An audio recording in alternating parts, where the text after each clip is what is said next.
ആയിട്ട് എഴുന്നേറ്റ് നടക്കാൻ പോലും പറ്റാത്ത കുട്ടികള് ഇരുന്ന് നിരങ്ങി ഏലക്കായി ഇരിക്കുന്ന കുഞ്ഞുങ്ങളെ കാണാം. നിങ്ങളെക്കാളും പ്രായം കുറഞ്ഞ കുഞ്ഞുങ്ങളെ ആ കൂട്ടത്തിലും നമ്മളുമില്ല, നമ്മുടെ പേരൻസും ഇല്ല. ഭാഗ്യം ചെയ്തവരാ. എന്നിട്ടാ നമ്മൾ പറയണേ എനിക്കെന്താ ഉള്ളേന്ന്, എനിക്കൊരു ഭാഗ്യമില്ലാന്ന്. ഈ ലോകത്ത് ഏറ്റവും ഭാഗ്യം ചെയ്തവര് നമ്മളാ മക്കളെ. ഇന്തോനേഷ്യയിലോ ചൈനയിലോ അല്ലെങ്കിൽ സുനാമി നടക്കുന്നതോ യുദ്ധം നടക്കുന്ന ഒരു സ്ഥലത്തെയാണെങ്കിലുണ്ടല്ലോ അടുത്ത സെക്കൻഡിൽ നമ്മൾ ഉണ്ടെന്നുള്ളതിനൊരു ഉറപ്പില്ല. അത്രയും ഇപ്പൊ നമ്മളിവിടെ ജീവിച്ചിരിക്കുന്നുണ്ടെന്നുള്ളത് ഭാഗ്യ. ഞാൻ പറയുന്നത് നിങ്ങൾ കേൾക്കുന്നുണ്ടെന്നുള്ളത് ഭാഗ്യ. നിങ്ങൾ എന്നെ കാണാൻ കഴിയുന്നുണ്ടെന്നുള്ളത് ഭാഗ്യ.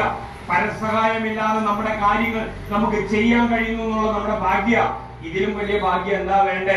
വലിയ വീടുണ്ടാകുന്നതിലോ വലിയ പൊസിഷൻ ഉണ്ടാകുന്നോ സൗന്ദര്യം ഉണ്ടാക്കണമെന്നും അല്ല കാര്യം.